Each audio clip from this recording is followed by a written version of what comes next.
Chennai Egmore Connemara நூலகத்தில் மாமேதை Karl Marx அவர்களின் திருவுருவ சிலை திறப்பு விழா. மாமேதை காரல் மார்க்ஸ் திருவுருவ சிலையை தமிழ்நாடு முதலமைச்சர் மாண்புமிகு மு.க.ஸ்டாலின் அவர்கள் திறந்து வைத்தார்.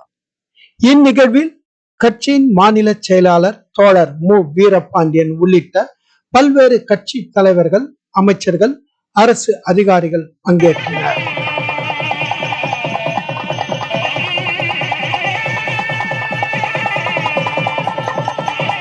1844 ஆண்டு கார்ல் மார்க்ஸ் அவர்களுக்கு ஃபிரெட்ரிக் ஏங்கல்ஸ் அவர்களுடன் ஏற்பட்ட நட்பு அவரது சிந்தனையை ஒரு உலகளாவிய இயக்கமாக மாற்றியது.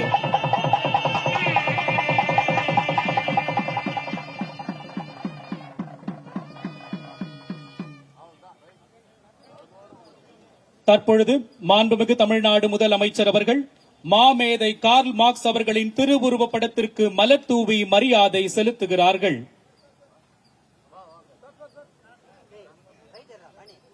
மாண்புமிகு அமைச்சர் பெருமக்களும் சீர்மிகு பெருமக்களும் மலர் தூவி மரியாதை செலுத்துகிறார்கள்.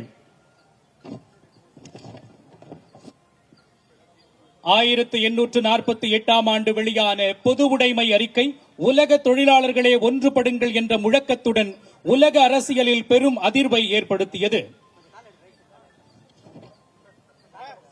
சீர்மிகு பெருமக்கள் மாமேதை கார்ல் மார்க்ஸ் அவர்களின் திருவுருவ படத்திற்கு மலர் தூவி மரியாதை செலுத்துகிறார்கள்.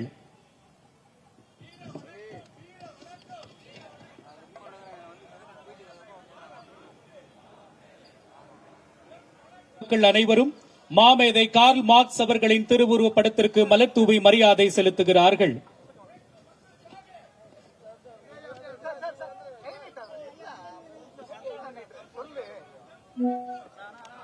மாமேதை கார்ல் மார்க்ஸ் அவர்களின் திருவுருவ சிலையின் கீழ் மாண்புமிகு தமிழ்நாடு முதலமைச்சர் அவர்களின் தலைமையில் மாண்புமிகு அமைச்சர் பெருமக்கள், சீர்மிகு பெருமக்கள் அனைவரும் இணைந்து குழு புகைப்படம் எடுத்துக் கொள்கிறார்கள்.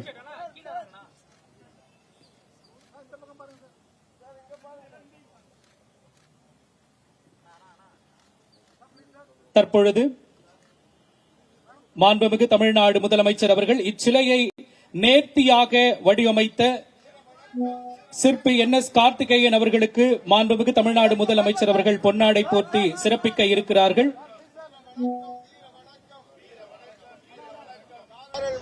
வீர வணக்கம், காரல் மார்க்ஸுக்கு வீர வணக்கம், வீர வணக்கம், வீர வணக்கம், வீர வணக்கம், காரல் மார்க்ஸுக்கு வீர வணக்கம், வீர வணக்கம், வீர வணக்கம்,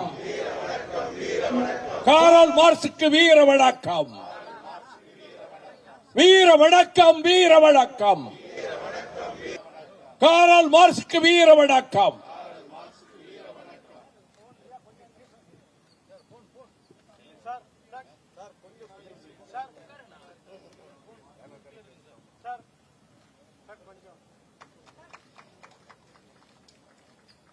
சிற்பி NS கார்த்திகேயன் அவர்களுக்கு மாண்புமிகு தமிழ்நாடு முதலமைச்சர் அவர்கள் பொன்னாடை போர்த்தி சிறப்பித்தார்கள்.